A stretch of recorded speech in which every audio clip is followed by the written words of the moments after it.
มาอีกแล้วจ้าพี่น้องมาอีกแล้วมาพบพอกันอีกแล้วอย่าลืมเด้อไปเห็นคลิปสะน้อยก็ฝากกดไลค์กดแชร์ให้เด้อจ้า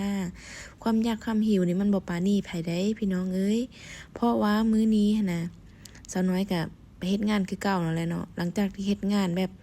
ปังเบานะเก็บเครื่องเก็บของอีหยังใกล้สิเสร็จเรียบร้อยอะไรทำไมนั่นแหละใกล้สิแล้วเมื่อแล้วก็สะน้อยก็สิมาเฮ็ดกินข้าวได้พี่น้องเอ้ยเพราะว่าอยู่ในร้านสะน้อยน่ะเพิ่นบ่ได้ให้กินในร้านเนาะมีอย่างก็มีแต่ซื้อมาเฮ็ดกินเองเนาะแต่ว่าสามารถเฮ็ดกินในร้านได้แต่ว่าประเภทเครื่องปรุงเครื่องหยังนี่ก็เจ้านายเพิ่นก็ให้ซื้อมาใส่เองเนาะพี่น้องเนาะซื้อมาใส่เองปิ่นมาพริกแป้งหนูอีหยังนี่หั่นนะมื้อนี้สะน้อยก็สิมาแกงเฮ็ดขอนขาวเนาะพี่น้องเนาะเฮ็ดขอนขาวก็สะน้อยก็ซื้อเอาอยู่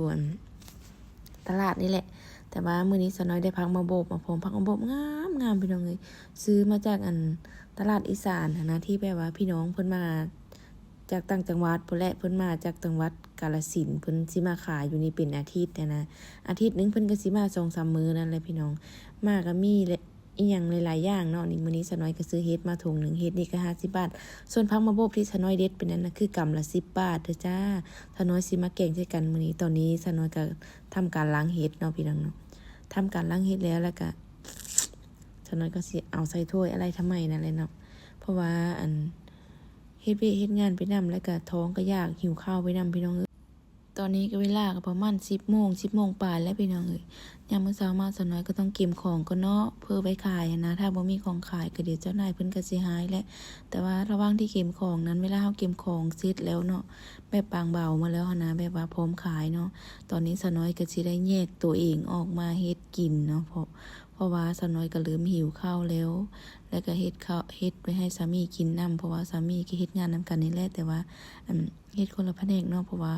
แผนกของสามีค่อยน่ะสิอยู่แบบว่าต้มเส้นโลดเส้นเนาะร้านที่สะน้อยอยู่นี่ก็สิเป็นร้านชาบูพี่น้องเอ้ยร้านชาบูหรือว่าร้านมาลาทั่งนั่นเองแต่ว่าตอนนี้สะน้อยก็สิได้ตำข้าวเบื่อแล้วตำข้าวเบื่อก็งิงซ้ายงิงขวาอยู่ยันบักเพชรเข้าตาพี่น้องเอ้ย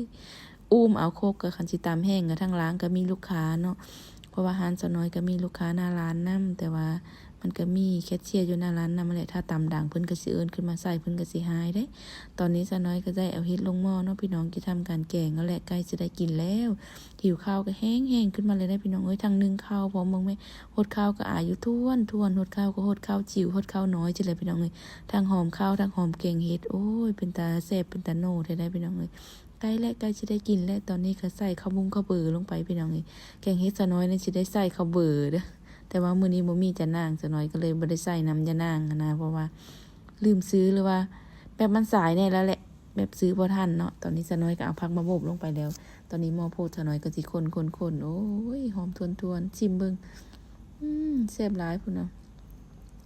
ตอนนี้ก็ปะให้หม้อมันโพดเพื่อจะให้มันสุกเนาะพี่น้องเนาะตอนนี้ของกินสะน้อยก็แม่นได้สุกแล้วแกงเฮ็ดก่อนข้าวสะน้อยใส่ผักมาโบกนี่ผักมาโบกนี่สิใส่หลายน้อยนึงเพราะว่าสะน้อยมักกินผักมาโบกเนาะแซ่บแต่ว่ามาโบกนี่บ่ค่อยมักกินข้าวสะน้อยก็กำลังสิสุกเนาะโอ้ข้าวก็กินข้าวเหนียวได้พี่น้องเอ้ย